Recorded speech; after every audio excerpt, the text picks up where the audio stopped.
Bienvenue sur la chaîne du Rucher de Magui. Première vidéo pour vous expliquer un peu notre fonctionnement et nos choix faits sur cette exploitation. Donc nous sommes sur une exploitation entièrement en Varay. On a quelques ruches d'Adam qui servent à faire de la transition entre d'Adam et Varay. On a choisi aussi de partir sur une base de cette année de 100 ruches. Pour le moment on est à une trentaine. Et dans le but d'atteindre les 100. Dans les prochaines années, on se donne 4 ans pour atteindre les 500 ruches, donc avoir une exploitation viable et fiable. Dans cette vidéo, on parlera donc de la ruche Varay, on parlera de nos choix faits au niveau économique. On parlera aussi des abeilles que nous avons choisies. On travaille exclusivement avec de la Buckfast, qui est une abeille qui nous convient le mieux au niveau douceur, productivité et maladie. Donc le choix de la Varay, c'est principalement par sa petite taille. Chaque caisse peut être emboîtée l'une au-dessus de l'autre, donc la normalisation de notre matériel. C'est-à-dire que contrairement à une d'Adam, on ne va pas avoir des corps plus des os. Là, on va avoir que des corps qui peuvent servir de os. Donc ne traitant pas avec des molécules chimiques comme la mitrase, nous n'utilisons que principalement le varomède qui nous permet justement d'avoir la possibilité d'utiliser nos corps en os et nos os en corps. Le varomède, je le rappelle, c'est un produit qui est utilisé en agriculture biologique et on peut l'utiliser à 0 jour. Donc c'est-à-dire on peut récolter et utiliser le produit. Nous, on ne le fait pas par principe. On ne met pas de varomède quand il y a du miel, comme on ne met pas d'amitraz quand il y a du miel. Dans notre cas, on préfère faire ce choix et éviter certains soucis. On utilise la ruche Varay pour sa petite taille, qui est plus légère qu'une d'Adam, qui a 8 cadres, donc qui est plus pour nous maniable. Les cadres sont plus petits. Quand on fait venir des enfants sur le rucher, on peut les faire manipuler sans avoir des gros cadres derrière comme la d'Adam et qu'ils ont du mal à manipuler. Donc on a choisi cette ruche pour ce principe. La problématique, donc nous sommes obligés d'avoir un nombre supérieur de ruches contrairement à une exploitation en d'Adam. On compte à peu près 30% de ruches en plus pour avoir un équivalent avec une exploitation d'Adam. Pour ce qui est des abeilles, nous avons choisi la Buckfast, qui est une abeille qui nous convient le mieux. C'est une abeille qui est plutôt douce, qui produit, qui est plutôt résistante aux maladies, quoi qu'on en dise. Elle est bonne éleveuse. On a aussi choisi cette abeille dans le cadre où elle démarre plus rapidement au printemps, ce qui nous permet de faire des essaims plus rapidement aussi. Pour ce qui est de notre modèle économique, on a choisi de partir sur une économie, on va appeler ça montante, c'est-à-dire qu'en réalité, on ne fait aucun prêt, on utilise très peu d'argent familial. On part vraiment du but où les abeilles vont produire et donc financer l'exploitation. Évidemment, c'est une exploitation qui va grandir sur les années, c'est pas une exploitation qui va commencer directement avec 400 ruches, c'est pas possible.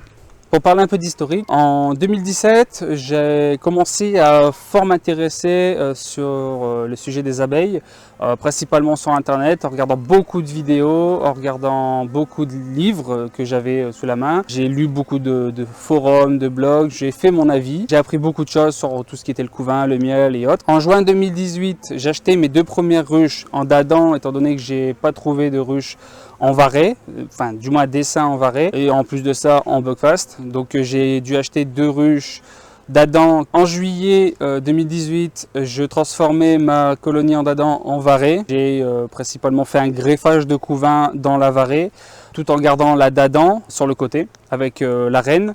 Je suis parti donc sur ma Varay avec un cadre de couvain ouvert qui m'a fait une reine par la suite. Résultat, j'ai eu ma première colonie Varay.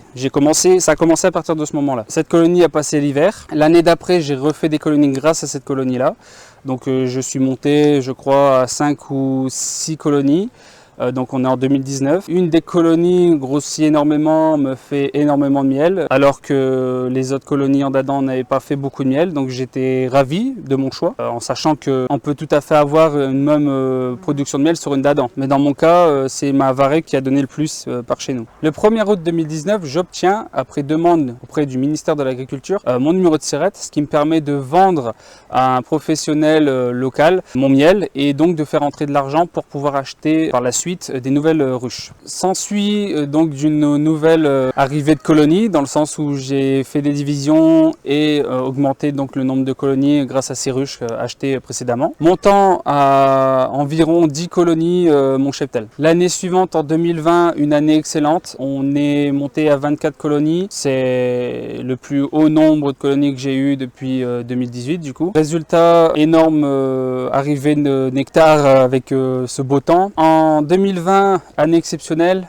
nous avons fait énormément de miel, enfin à notre niveau, qui nous a permis de réinvestir dans nos ruches. En 2020, une année exceptionnelle au fait des températures et du temps parfait pour nos abeilles. Je suis monté à 24 colonies, mais pour la mise en hivernage début septembre, nous décidons d'en avoir que 10 en hivernage, dans le sens où beaucoup des colonies sont toutes petites. Elles ont servi pour faire de l'élevage de reines et donc n'ont pas pu se développer comme il se doit. En décembre 2020, je passe faire mon tour pour regarder mes colonies, tout le monde est là, tout le monde va bien, tout le monde a la provision. En janvier 2020, je fais un premier contrôle des provisions qui me montre que j'ai 2 colonies qui sont mortes. Une colonie qui est morte du varroa, dépeuplée totalement, donc plus d'abeilles dans la ruche, rien du tout. C'est un peu de la faute de l'apiculteur, malgré que j'avais fait mon traitement au bon moment. Donc peut-être une infestation trop forte à ce moment-là. J'ai une deuxième colonie en varée, donc l'autre étant d'Adam, celle-là en varée. Celle en varée, elle est morte par trop petit nombre d'abeilles. Elle a perdu de la population entre ces 2 mois. Et ce qui a fait que malgré qu'il y avait de la nourriture sur les côtés, elles ne se sont pas déplacées, résultat la population s'est écroulée. En mars 2021, la météo a annoncé 2 semaines de grand froid avec des gelées, des moins 20 degrés.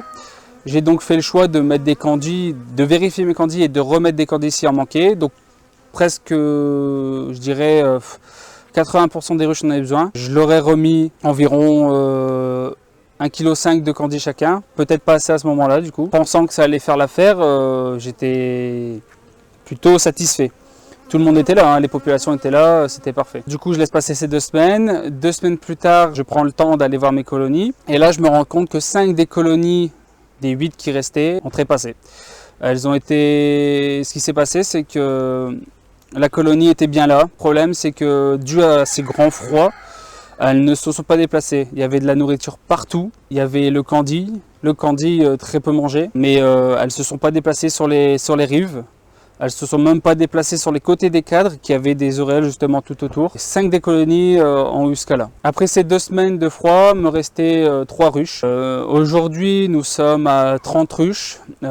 J'ai donc fait des divisions, beaucoup. On n'a pas eu une année extraordinaire, pas de miel, rien du tout.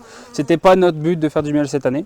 Toutefois, on a fait beaucoup de colonies. On est à 30 colonies. On en a acheté 5 qu'on a divisées, on a refait des colonies avec. Aujourd'hui, 30 ruches, c'est pas encore notre objectif. Le mieux serait 100, mais bon, c'est déjà une bonne avancée. Avec cette vidéo et les prochaines vidéos, ce que je veux montrer, c'est comment faire pour partir de zéro, sans avoir de budget, sans avoir forcément de matériel déjà disponible. Comment faire? Nous, notre but, c'est comme je le disais plus tôt, de développer petit à petit, comme pourraient le faire certains d'entre vous. Malheureusement, aujourd'hui, on met fort en avant l'apiculture pro, mais directement des apicultures qui ils commencent directement avec 3, 4, 500 ruches, voire plus pour certains. Et malheureusement, ça fait appel à des prêts et autres. Et dans nos vidéos, justement, je veux montrer déjà comment ça se passe avec les abeilles, avec ce modèle de ruche qui est la varée. Mais aussi avec notre fonctionnement économique, surtout pour avoir du matériel, comment fabriquer des ruches en polystyrène pour avoir un coût moindre. Vous donner des trucs et astuces qu'on peut avoir en varée ou même en apiculture. J'aimerais ne pas faire ce que font déjà mes collègues apiculteurs sur internet. Donc je peux par exemple citer Léandre qui vous montre un peu sa semaine en tant qu'apiculteur pro. D'autres vous montreront un peu leur fonctionnement en tant qu'amateur. Et moi j'aimerais être entre les deux, un peu montrer l'apiculture professionnelle déjà en varée qui est pas dans les normes de base. En plus de ça en buckfast, mais aussi vous montrer un cadre entre les deux, entre le professionnel et l'amateur qui en gros cherche à à trouver des solutions au niveau économique et au niveau matériel. Donc n'hésitez pas à vous abonner si vous appréciez mon contenu, à mettre un pouce bleu et à nous suivre sur les réseaux sociaux, Le Rucher de Magui sur Facebook et sur Instagram.